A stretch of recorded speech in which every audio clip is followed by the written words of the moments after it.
Hey again, this is Matt, and in today's video we'll look at graphing trigonometric functions on the Cartesian plane. So first we'll look at how we get from the unit circle and our circular function to the Cartesian graph of sine and cosine. Here we have an applet designed to show how we move from the unit circle onto the Cartesian plane by graphing the sine graph on the x-axis. So we'll notice up here I have theta being 0, and I have my unit circle, and then I have my x-axis over here. So what I'll do is I'll increase theta, and we're going to plot the y values, my sine values. So as I increase that angle theta, the y values are increasing. And what we'll notice here is that on the unit circle, here I have theta. Theta now, instead of being on the unit circle, is graphed along the x-axis. So it's going along this positive x-axis. And then I'm plotting each of the y-coordinates. So you'll see here, as we continue, at the value of pi, my y value is 0. And I can continue graphing each of these points. Each of my thetas, I continue, I go to 2 pi, again it's 0, so the y value is 0. And I could keep looping around and graphing this. And what we get is the standard sinusoidal graph. So this wave-like function is the standard sine graph. And we're plotting this, and we're getting this from converting the unit circle and basically unfolding it onto the x-axis. One of the key characteristics of the sine and cosine graphs is that they're periodic. So a periodic function means that I can have a function f of x, and if I have some value p, some number, then f of x plus p will equal f of x, meaning I can shift the graph horizontally some value and it'll look identical. It'll have the exact same values. And we notice that in terms of sine, I could shift it over by 2 pi and I have the exact same graph. And this is because in the unit circle, if I go 2 pi, I'm just reiterating the same values for sine and cosine. So let's look at some of the properties of the sine function. So here we have the sine function on the x and y axes with some of the common points. We'll notice that the domain for the sine function is all real numbers. So from negative infinity to infinity, this is the domain of the sine function. Its range is from negative 1 to 1. So we can see then that the maximum value that it's going to obtain is 1, which is at pi over 2, and its minimum value is going to be negative 1 at 3 pi over 2. Sine is also an odd function, meaning it's symmetric about the origin. So if I plug in sine of negative x, it'll actually be the opposite y value. It'll be a negative sine x. So we call these odd functions. And again, it's periodic with period 2 pi. So if I were to continue graphing this function, it would look exactly the same, and I could continue doing this, and I would have 2 pi as the period. We can also denote where the x-intercepts occur. So the x-intercepts are where the y values are 0, and so those are at multiples of pi. So at 0, pi, 2 pi, these are where the y values are 0, and the y-intercept occurs at the origin. And we notice that the max and the min values, as we were noting earlier, occurring at pi over 2 and 3 pi over 2, they're going to be at all odd multiples of pi over 2. So we can denote that as 2n plus 1 times pi over 2. So here we have our cosine graph, similar to the sine graph, except for now it starts at the point 0, 1. So the domain of cosine is all real numbers from negative infinity to infinity. Its range is negative 1 to 1. Except for cosine is an even function, meaning it's symmetric about the y-axis. So I could continue drawing this, and it's going to mirror itself along the y-axis.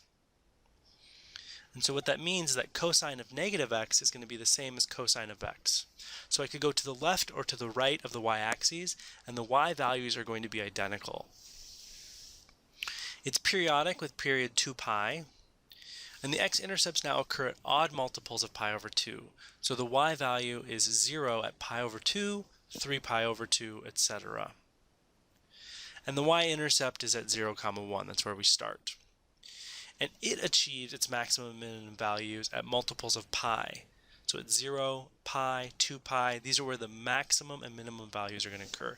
So at pi is where it's the minimum. 2 pi is a maximum for the cosine function.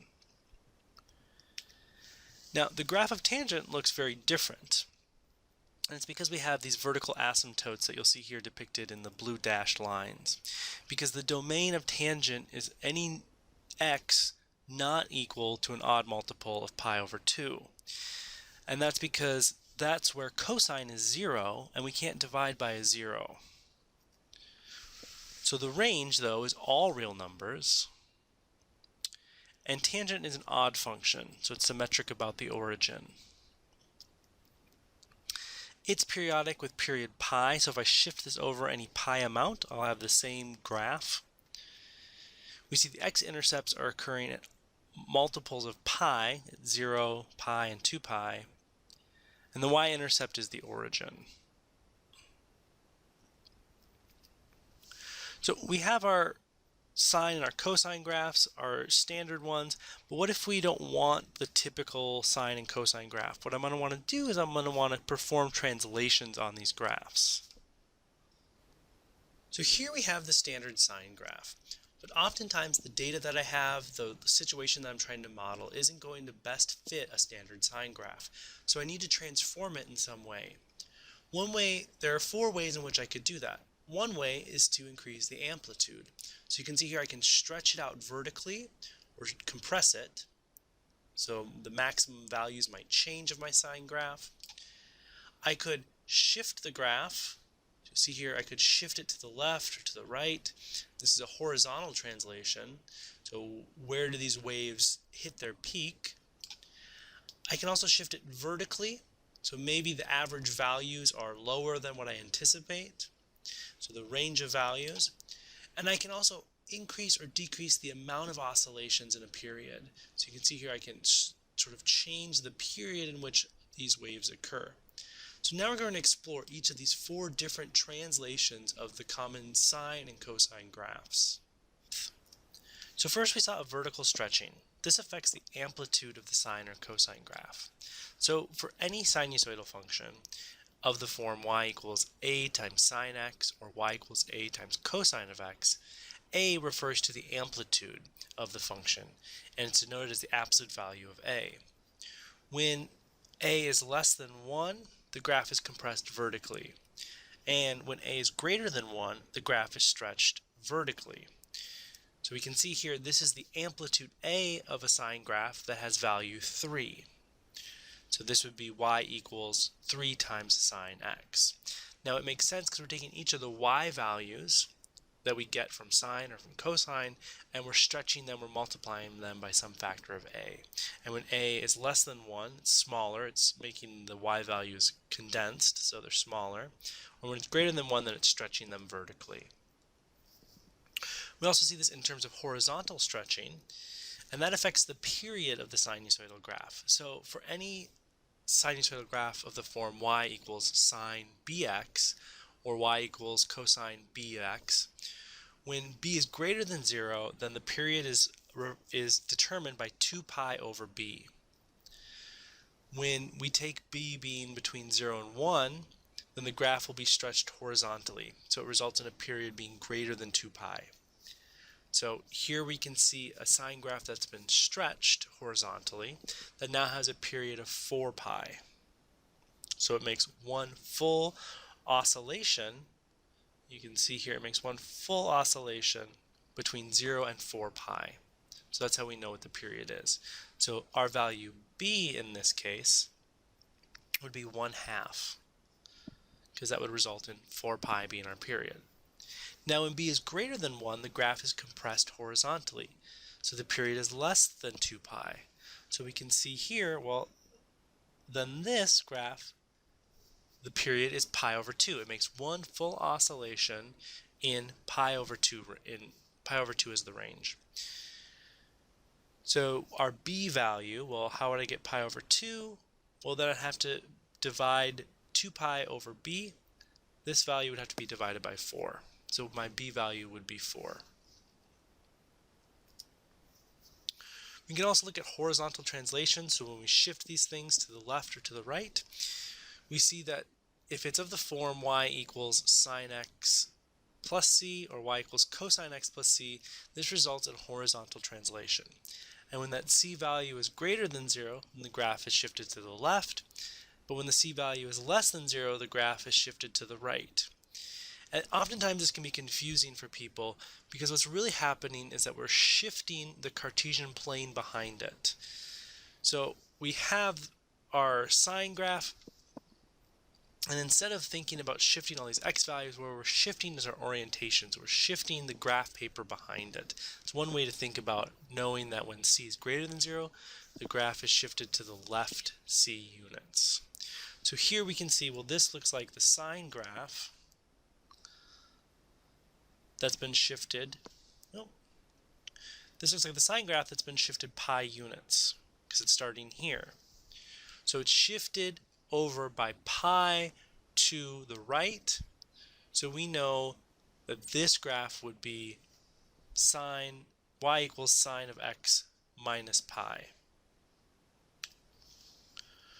We can also look at vertical translations. So if I have a sine graph of the form y equals sine x plus d, or y equals cosine x plus d, then that d value is the vertical translation, or the shift along the values. And if that c value is greater than 0, then we shift it up c units, such as the following. So we can see here, well, we've shifted our sine graph up by 2 units. Or when it's less than 0, then we shift it down c units. So here we can see here, well, I've shifted my sine graph down by -1. So this would be y equals sine x minus 1. So let's put all this information together. So let's say I get the following graph and I need to determine what the function is. Well, first I can notice that it looks like the sine graph that's been shifted over by pi over 2 units.